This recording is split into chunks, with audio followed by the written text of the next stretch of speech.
Good morning, colleagues. Welcome to the SLO show. I'm Bryce. And I'm Nicole. And Nicole, I hear you have a lot of information, pertinent information about SLOs that you need to tell us. And so, would you please enlighten us about what's coming up and what we need to know? Yes, thank you, Bryce. So there's a lot of stuff going on with SLOs. If you're an option 1 person, you need to have your learning content and your assessments completed on the SLO tab in my PGS by Tuesday, September 8th. Also, don't forget the assessment part. It also requires you to upload your actual assessments, the ones that you plan to give. So upload your baseline, upload your culminating, make sure you have the answer keys for both. And then the big thing too is don't forget to include the 8-level scale, the translation from your student scores to the 8-level scale. So make sure all of those documents are uploaded. Which formerly was the 8-point scale. Yeah, correct? absolutely. Thank you for that clarification, Bryce. It was formerly known as the 8-point scale, so 8-level.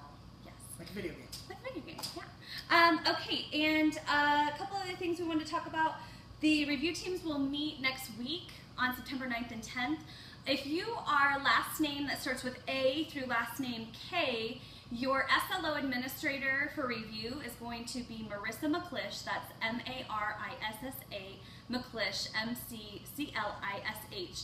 Sorry if I told you guys before that wasn't the right person. Anyway, it's going to be McClish for A through K. For L through Z, it's going to be Alesevich.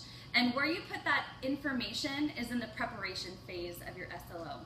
So like I would be Alesevich because Yes. I'm S. Yes. You would be McClish because you're J. Absolutely. And one last thing we wanted to tell you today is Washoe County Learning 21st Century Learning Division. They do have a website. It's wcsd21.com. Check out that website. They have a lot of great information and also are offering courses around 21st century learning. So check that out. Great way to get credits. Yes, courses You are need starting credits. soon. And they do offer different modalities, so they have blended learning, face-to-face, and they have fully online, I believe, for some of the courses as well. And also, Nicole, we're going to be sending out review team Yeah, tips. I'll send this out Very again. helpful. Review team tips, so don't forget Very helpful. when writing your SLO, use the review team tips as well as the quality rubric in order to try to get your SLO to pass on the first time. So make sure you're using that as your reference guide.